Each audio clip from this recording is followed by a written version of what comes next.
तुमच्या सगळ्यांचं स्वागत आहे यूट्यूबच्या या क्लासमध्ये. आपल्याला सगळ्यांना माहीत आहे आतापर्यंत की आपण chapter number 14 elements, compound and mixtures या गोष्टींचा अभ्यास आतापर्यंत आपण करत आहे. एलिमेंट्सबद्दल आपण विचार केला, त्याच्यामध्ये मॅनमेड एलिमेंट्स, नॅचरल एलिमेंट्स बघितलं, त्यांचे सिम्बॉल कसे दाखवतात ते बघितलं, त्यांचे सिम्बॉल कशा रीतीनं लिहिल्या गेलेले आहेत ते सुद्धा आपण बघितलं. कंपाऊंड्स जे एलिमेंट्स आहेत ते जॉईन होतात आणि त्याच्यापासून कंपाऊंड कसा बनतो याची सुद्धा आपण माहिती पाहिली. आणि याच्या पुढचं जे टॉपिक आहे मिक्सचर्स, तो आजच्या या भागामध्ये आपण बघणार आहोत. चला आजचं मग सुरुवात करायचं आहे मिक्सचर्स काय आहेत त्याच्याबद्दलचं. आता मिक्सचरचं तुम्हाला उदाहरण ज्यावेळेस मी तुम्हाला दाखवेल त्यावेळेस तुमच्या लक्षात येईल की मिक्सचर्स काय आहे. आता एक प्रश्न आहे बघा, जो वर दिलेला आहे तो मी वाचून दाखवतो तुम्हाला आणि एक शरबत तुम्हाला देतो, प्यायला नाही दाखवायला फक्त. Did the taste of the original ingredients change due to the above process. म्हणजे शरबत बनवत असताना जे पदार्थ वापरले गेले, शरबत बनवत असताना साखर वापरतो आपण, लिंबू, पाणी, थोडं मीठ टाकतो त्याच्यामध्ये, बरोबर आहे. ह्या सगळ्या गोष्टी आपण शरबत बनवताना आपण टाकतो. मग प्रश्न असा आहे, did the taste of the original ingredients change due to the above process. म्हणजे शरबत पीत असताना साखरची गोड चव तुम्हाला लागते का? उत्तर हो आहे. मिठाची खारट चव लागते का? उत्तर हो आहे. लिंबाची आंबट चव लागते का? हो आहे. पाण्याला तर चवच नाही कोणत्याही प्रकारे नॅचरली. म्हणजे ह्या सगळ्या गोष्टींच्या म्हणजे त्यांच्या अगोदरच्या ज्या टेस्ट होत्या त्या टेस्टमध्ये बदल झाला का? उत्तर आहे नो. कोणत्याही प्रकारचा बदल झाला नाही. तोंडाला पाणी सुटलं, भेळ आहे आपल्या घरामध्ये आपण खातो ते, त्याच्यामध्ये काय काय टाकतो आपण? मुरमुरे टाकतो, त्याच्यानंतर टमाटे टाकतो, शेव टाकतो, बरोबर आहे. त्यानंतर सांबार वरून टाकतो, कांदा टाकतो आपण. या सगळ्या गोष्टी टाकून त्याची भेळ बनवतो. आणि ही भेळ बनत असताना सुद्धा तुम्ही जर भेळ खाल्ली तर तुम्ही बिलकुल सांगू शकता कांद्याची चव, शेवची चव, टमाट्याची चव, मिठाची चव, या सगळ्या गोष्टी आपल्याला माहीत, त्याच्यामधल्या चव, त्याच्यामध्ये काहीही बदल होत नाही. मग आता तुम्ही म्हणाल काय शरबत बनवलं लावलं, काही भेळ बनवलं लावली, याचा संबंध मिक्सचर्सशी आहे. आता या ठिकाणी जो मी प्रश्न विचारला त्या प्रश्नाकडे नीट लक्ष द्या. Did the taste of the original ingredients, या ठिकाणी आपण म्हणू एलिमेंट्स ऑर आपण त्याला म्हणू कंपाऊंड. म्हणजे आता याच्यामध्ये साखर हे कंपाऊंड आहे, मीठ हे कंपाऊंड आहे, म्हणून आपण त्याला कंपाऊंड किंवा आपण म्हणू एलिमेंट्स. आपल्या सायन्सच्या भाषेमध्ये मिक्सचर शिकत असताना आपल्याला एलिमेंट्स आणि कंपाऊंड मिक्स केलं तर जसं शरबतामध्ये चव बदलत नाही, जसं भेळमध्ये चव बदलत नाही, तसं एलिमेंट्स आणि कंपाऊंड ज्यावेळेस मिक्सचर फॉर्म करतात त्याच्या प्रॉपर्टीज बदलत नाही, त्याच्यापासून नवीन पदार्थ बनत नाही. ही गोष्ट कायम लक्षात ठेवायची. आणि या व्यतिरिक्तही काही पॉईंट्स आहेत, तो पॉईंट्स तुम्हाला आता मी सांगणार.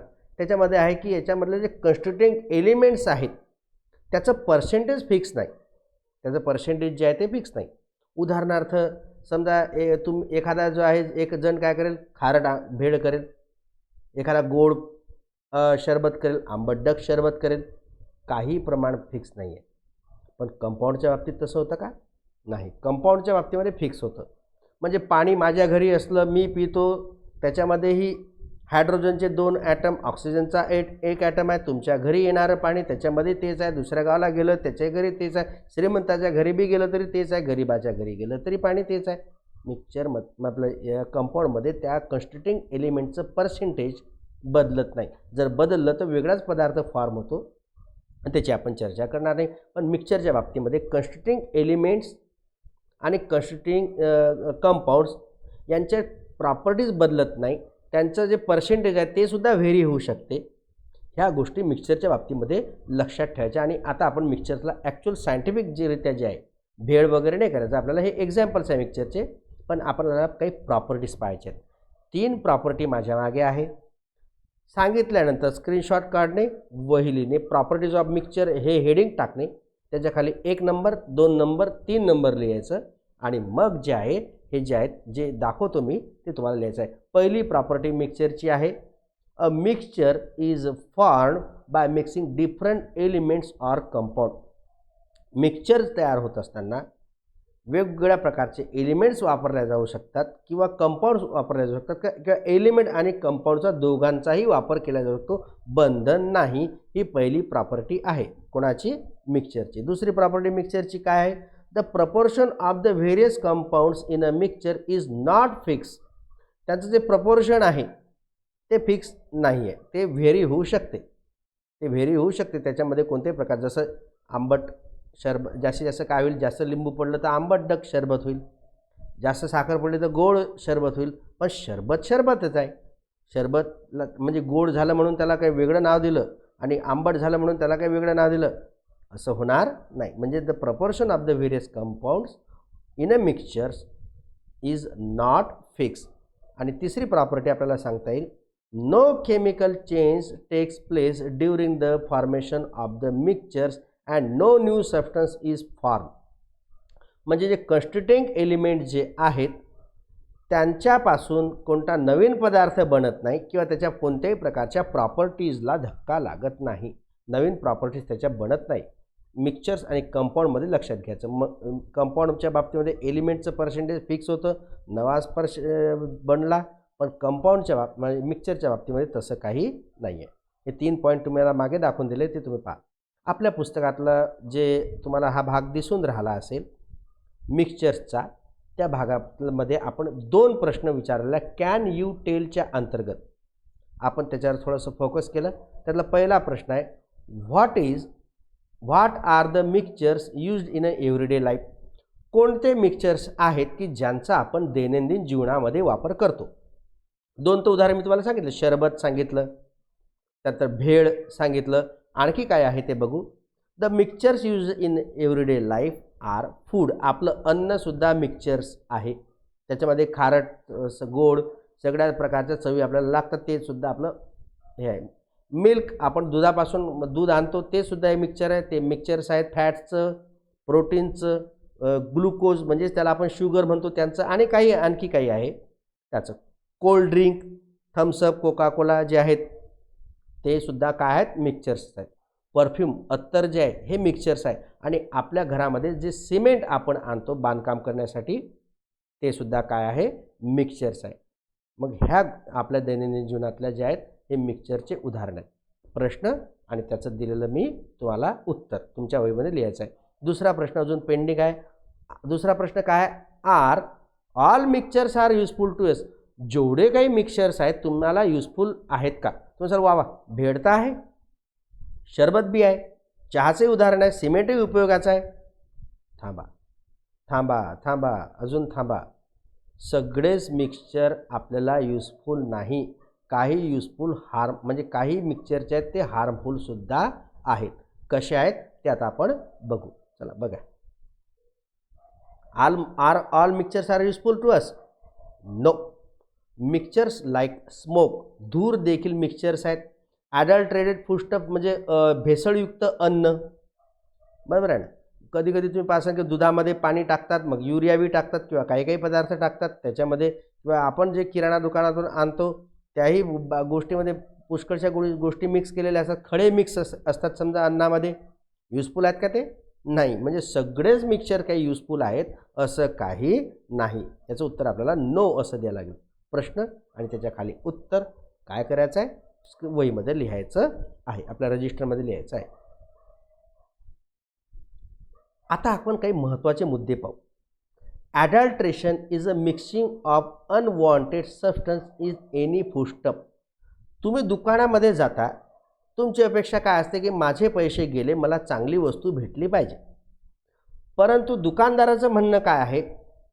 दुकानदाराला म्हणजे जास्तीत जास्त नफा पाहिजे आणि या नफ्याखोरीमुळे हे ॲडल्ट्रेशन जे आहेत ते घडून येते. मग त्याच्यामध्ये काही अनवॉन्टेड पदार्थसुद्धा ते टाकून देतात. तुम्ही शेंगदाणे पहा, त्याच्यामध्ये विटेचा चुरा वगैरे दिसतो तुम्हाला. तो आणता का तुम्ही? चुरा आणतो का आपण? विटेचा चुरा. विटेचा चुरा जर आपल्याला पाहिजे असला तर बांधकामाची वीट आणायची, ठेचायची, बारीक करायची, मग टाकू आपण. पण आपण पैसे दिले शेंगदाण्याचे, आपल्याला आलाय खडे. काय आहे? Adulteration of food. याला काय म्हणतात? Adulteration of food. दुसरा मुद्दा याच्यामध्ये, adulterate foodstuffs is also a kind of mixture. जे ॲडल्ट्रेट फूडस्टफ आहेत ते काय आहेत? एक प्रकारचे मिक्सचर्स आहेत. तिसरा मुद्दा याच्यामध्ये आहे, a mixture once adulterate does not remain useful. आणि ज्या वेळेस त्याच्यामध्ये असे काही पदार्थ जे आहे अनवॉन्टेड पदार्थ टाकल्या जातात त्यावेळेस ते आपल्या जास्त कामाचं राहत नाही. आणि चौथा मुद्दा याच्यामध्ये आहे, hence it is essential to remove unwanted ingredients from the mixtures. म्हणून आपण काय करतो, त्याच्यामधून मिक्सचर्समधून ते अनवॉन्टेड आहे ते आपण काढून टाकतो. तुम्हाला एक उदाहरण सांगतो, पोहे एक प्रकारचं मिक्सचर आहे. मग कोणाकोणाला त्याच्यातली जे मिरची आहे जी आहे ते आवडत नाही. मग मिरची काय करता? हळूहळू हळूहळू बाहेर आपण ती काढतो, बरोबर ना? त्या पोह्यामधून ते काढतो. म्हणजे आपण त्याचं सेपरेशन करतो. म्हणजे लक्षात आलं का तुम्हाला काय बोललो मी? बोलता बोलता तुम्हाला एक गोष्ट सांगितली मी, की मिक्सचरमधले जे कन्स्टिट्यूएंट आहेत ते आपल्याला वेगळे करता येतात. आपण 6व्या वर्गामध्ये याच्याबद्दलची माहिती पाहिलेली आहे. आता जसं जसं उदाहरण समोर येईल तसं मी तुम्हाला जरूर ते सांगणार आहे. 4 मुद्दे महत्त्वाचे आहेत. 1, 2, 3, 4 स्क्रीनशॉट काढणे आणि एकाखाली एक ते तुम्हाला लिहायचे आहेत. चला पुढचा मुद्दा आपण बघू. मेथड ऑफ सेपरेशन कोणकोणते आहेत? मग हे जर आपल्याला म्हणजे वेगळे करायचे जर असतील तर आपल्याजवळ कोणकोणते मार्ग आहेत ते आता आपण पाहू. त्यातला पहिला आहे, त्याचं नाव आहे स्ट्रेनिंग. त्या स्ट्रेनिंगला दुसरं नाव आहे फिल्टरिंग. म्हणजे कोणताही पदार्थ जो आहे, जसं गढूळ पाणी आहे, मग गढूळ पाणी आपल्याला आवडेल का? गढूळ पाण्यामध्ये काय आहे? सॉईल मिक्स झालेली आहे. मग ती आपल्याला काढून टाकावी लागते. शुद्ध पाणी आपण करतो त्याला आपण फिल्टर करतो, त्याला आपण स्ट्रेनिंग असं म्हणतो. शिफ्टिंग आहे. शिफ्टिंगचं उदाहरण तुम्हाला सांगितलं, एक एक एक एक काढून आपण टाकलं. त्यानंतर पिकिंग आहे. त्यानंतर सॉफ्टनिंग आहे. हे सर्व द इंटरनेट आहे, याच्यावर लक्ष नका देऊ. हे चुकून मागचे एक त्याच्यातलं हेडिंग जे ते राहिलं याला गाळा तुम्ही. स्ट्रेनिंग, शिफ्टिंग, पिकिंग, सॉर्टिंग, त्यानंतर विनोईंग. सॉर्टिंग म्हणजे काय? म्हणजे वेगळे वेगळे करणे त्याला. विनोईंग म्हणजे काय? उपणणे. जसं ते शेतकरी लोक जे आहेत ते धान्यामधलं कचरं बाहेर काढण्यासाठी काय करतात? त्याला खळ्यामध्ये पंख्याच्या याच्या खाली किंवा याच्यामध्ये शेतामध्ये त्याच्यावर जोरानं हवेच्या दायानं ते वेगळे करतात. त्याला आपण विनोईंग असं म्हणतो. आणि याशिवाय combining with magnet and sublimation. Combining with the magnet म्हणजे चुंबकाच्या सहाय्याने लोखंडाच्या वस्तू आपण वेगळ्या काढू शकतो. सब्लिमेशन हा एक क्रिया आहे. सब्लिमेशन म्हणजे ज्याच्यामध्ये स्टेट जे आहे ते लिक्विडची सॉलिडला जर हीट केलं तर ते डायरेक्ट गॅसेसमध्ये रूपांतरित होते, त्याला म्हणतो आपण सब्लिमेशन. तर ह्या मेथड आहेत त्या स्ट्रेनिंग आहे, शिफ्टिंग आहे, पिकिंग आहे, सॉर्टिंग आहे, विनोईंग आहे, कंबायनिंग विथ द मॅग्नेट आहे आणि सब्लिमेशन आहे. यातलं सर्व द इंटरनेट लिहू नका, कृपया लिहू नका. ते नाही आहे, नाहीतर तेही तुम्ही वहीमध्ये लिहिसाल. आता महत्त्वाचा मुद्दा आपल्या समोर आला. The proportion of the matter and the effects of heat are also use for the separation of compounds from a mixtures.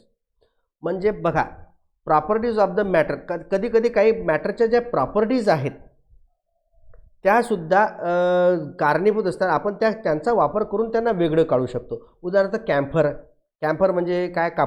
कापूरला समजा कापूर जो आहे तो सब्लिमेट सबस्टन्स आहे. मग त्याला जर कशामध्ये जर तो मिक्स झाला असेल तर त्याला हीट केली की लगेच कापूर वर जातो हवेमध्ये आणि त्याला तिथं पकडलं आपण की आपण त्याला सेपरेट करू शकतो. म्हणजे त्याची प्रॉपर्टीज आहेत, त्या मॅटरच्या प्रॉपर्टीज आहेत, त्याच्याद्वारे आपण सेपरेट त्यांना करू शकतो. त्यानंतर हीट देऊनसुद्धा आपण त्यांना वेगळं करू शकतो त्यांच्या मिक्सचर्समधून. तुमच्यासमोर पुस्तकामध्ये हे माझ्या मागे जे दिसते, तुमच्या पुस्तकामध्ये चित्र आहेत, तुम्हाला ते आपल्या रजिस्टरमध्ये चिटकवायचे आहेत, झेरॉक्स त्याची. आणि जे उत्तर आहे ते उत्तर तुम्हाला त्याच्याखाली लिहायचं आहे, जेणेकरून आतापर्यंत आपण ज्या पाहिलेल्या आहेत मागच्या वर्षीच्या इयत्तेमध्ये त्याची रिव्हिजन तुम्हाला होईल. महत्त्वाचा प्रश्न आहे, टाळायचा नाही. तर आता एक एक चित्रामध्ये कोणती कोणती प्रोसेस दाखवलेली आहे ते आता आपण बघू. चित्र नंबर 1, बाकीचे आपण फेंट केले, एकावरच फोकस केला, याला आपण समोर आणलं. ही प्रोसेस आहे विनोविंग, जी आपण त्या मागच्या यादीमध्ये पाहिली. ही विनोविंगची प्रोसेस आहे, तर चित्राच्या स्वरूपामध्ये तुम्हाला मी ती दाखवलेली आहे. दुसरी मेथड कोणती याच्यामध्ये? हां, हे मेथड आहे हँड पिकिंग. म्हणजे खडे, गव्हामधले खडे, ज्वारीमधले खडे आपण हातानं काढतो की नाही, शेंगदाण्यामधल्या विटीचा चुरा आपण हातानं काढतो, त्याला म्हणतो आपण हँड पिकिंग. पुढचं चित्र याच्यामध्ये आहे, त्याचं नाव आहे फिल्ट्रेशन. म्हणजे फिल्ट्रेशन म्हणजे काय? एखाद्या कागदातून, फिल्टर पेपरमधून एखादं लिक्विड ज्यावेळेस गाळलं जाते, गढूळ पाणी ज्यावेळेस गाळलं जाते, त्यावेळेस बरंचसं पाणी जे आहे ते शुद्ध होते, त्याला म्हणतो आपण फिल्ट्रेशन. नंतरची मेथड आहे जिचं नाव आहे चर्निंग. चर्निंग म्हणजे घुसळणे. चर्निंग म्हणजे काय? घुसळणे. हे प्रकारे आहे. आणि एक याच्यामध्ये आलेली नाही आहे चुकून, जी एक राहिलेली आहे तिचं नाव आहे शिफ्टिंग. त्याचं नाव आहे शिफ्टिंग. ते जे एक चित्र आहे ते चुकून बनवल्या गेलेलं नाही आहे, त्याचं नाव द्यायचं तुम्हाला शिफ्टिंग, हे तुम्ही नाव द्यायचं. SHIFTING, शिफ्टिंग असं त्याच्यासमोर लिहायचं आहे. कधी कधी एरर आहे, तुम्ही समजून घेऊ शकता एरर काय काय असतं. तिसरा प्रश्न आहे कॅन यू टेल मधला. How will you separate each component from a mixture of semolina, salt, iron filings. 3 प्रकारचे त्याच्यामध्ये कन्स्टिट्युएंट म्हणजे जे आहे ते मिक्सचरमध्ये आहेत. सेमोलिना म्हणजे गव्हाचा चुरा म्हणू आपण त्याला, बरोबर आहे. त्याला आता मला परफेक्टली मराठी शब्द माहीत नाही, पण आपण कोंडा म्हणू. कोंडा बरोबर आहे. कोंडा त्याचं उत्तर बरोबर आहे. रवा किंवा कोंडा त्याला म्हणतात सेमोलिना. ते मिक्स केलेलं आहे. सॉल्ट आहे आणि आयर्नच्या फिलिंग्स आहेत. यांना आपल्याला वेगळं करायचं आहे. आता या 3 गोष्टींना एकत्र आहेत, त्या कसं वेगळं करायचं ते आता आपण पाहू. From a mixture of semolina, salt and iron filings. Iron filings can be separated by using magnet. तुम्ही जर चुंबक फिरवला तर त्या सेमोलिना, सँड, सॉल्ट आणि आयर्न फिलिंगमधून ते वेगळं काढून टाकता येते डायरेक्ट. मॅग्नेट जर फिरवलं तर आयर्न फिलिंग्स त्याच्यातून बाहेर येतील, त्यामुळे त्या सेपरेट झाल्या. आणि semolina can be separated by the sieving. म्हणजे चाळणीतून जर तुम्ही गाळून टाकलं, बरोबर आहे, तर ते त्यांना वेगळं करता आपल्याला येऊ शकते. आता याच्यामध्ये डिस्टिलेशन जे आहे, आता आपल्याला या पुस्तकामध्ये काही ज्या गोष्टी दिलेल्या आहेत त्या प्रोसेसेसमध्ये पहिली प्रोसेस आपल्याला डिस्टिलेशनची आहे, ती आपल्याला यावर्षी नव्यानं शिकायची आहे. थोडंसं लक्षात घ्यायचं ही पद्धती काय आहे. परंतु आता मला वाटते 15 ते 16 मिनटाचा आपला ऑलरेडी क्लास झालेला आहे. हा महत्त्वाचा टॉपिक आहे, त्यामुळे आपण डिस्टिलेशन ते दुसरा जो आहे, आणखी 2 जे आहेत त्यांना आपण त्याचा वेगळ्या भागामध्ये त्याचा विचार करू. आज या ठिकाणी आपण थांबू आणि त्या गोष्टींचा आपण नंतर विचार करूया. आजचा क्लास आपण थांबू आणि ही जी डिस्टिलेशन आहे ही प्रक्रिया आपण पुढच्या भागामध्ये बघू. तोपर्यंत बाय बाय. Bye bye.